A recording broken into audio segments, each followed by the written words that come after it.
Question number 12 आप homework में करेंगे। क्वेश्चन नंबर 13 देखिए क्या है, मान ज्ञात कीजिए। इसका जैसे फर्स्ट क्वेश्चन है कि 2 की घात ऋण 1 गुणित 5 की घात ऋण 1 कोष्टक बंद, फिर से हमारे पास कोष्टक के बाहर घात में ऋण 1 दिया है, फिर भाग का चिन्ह है, फिर 4 की घात ऋण 1 लिखा है। ठीक है ना। इसको हम कैसे हल करते हैं, सबसे पहले -1 है तो हमने क्या किया, इसको प्लस में बदलने के लिए बटे में लिख दिया। तो ये इसको लिखा हमने 1/2 गुणित 1/5। ठीक है। फिर बाहर क्या है, माइनस का 1 भागित 4 की घात ऋण 1, ऐसा लिख लिया। अब हमने कैसे सॉल्व किया, इसको गुणा कर देंगे, 1 एकम 1, 5 दूनी 10 या 2 पंजे 10 -1 डिवाइडेड 4 की घात ऋण 1। 4 की घात ऋण 1 को भी बदल सकते थे पहले, चलो बाद में बदल लेते हैं।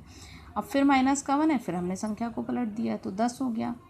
भाग का चिन्ह है, 4 की घात ऋण 1 है, इसका मतलब क्या हो जाएगा 1/4 भाग में, है ना। अब जब हम भाग को गुणे में बदलते हैं तो क्या करते हैं, संख्या को पलट देते हैं। तो 10 चौको 40, ये इसका आंसर आ गया।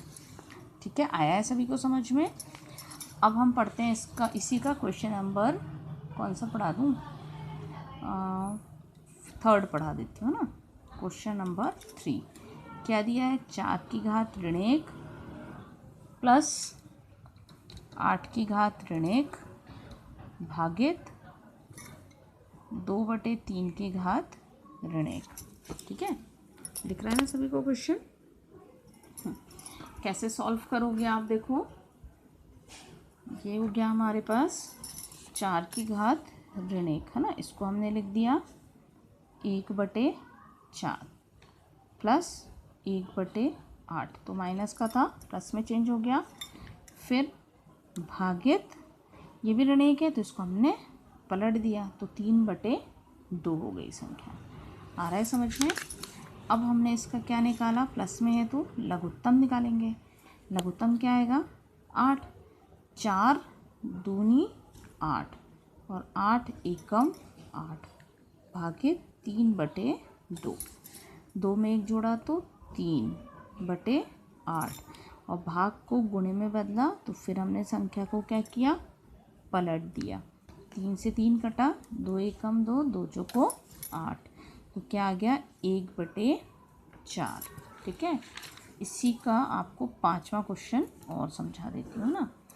5वां क्वेश्चन देखो, इसी का क्या है, 5वें क्वेश्चन में हमारे पास क्वेश्चन नंबर 13 का 5वां ना, 8 की घात 0 माइनस 3 की घात 0 गुणित 6 की घात 0 प्लस 6 की घात 0। मैंने आपको बताया था नियम, जब पढ़ाए थे घातांकों के नियम, जब किसी भी संख्या की घात 0 होती है तो उसका मान कितना होता है, हमेशा 1 होता है। कोई भी संख्या हो जिसका घात 0 हो उसकी वैल्यू हमेशा 1 होती है।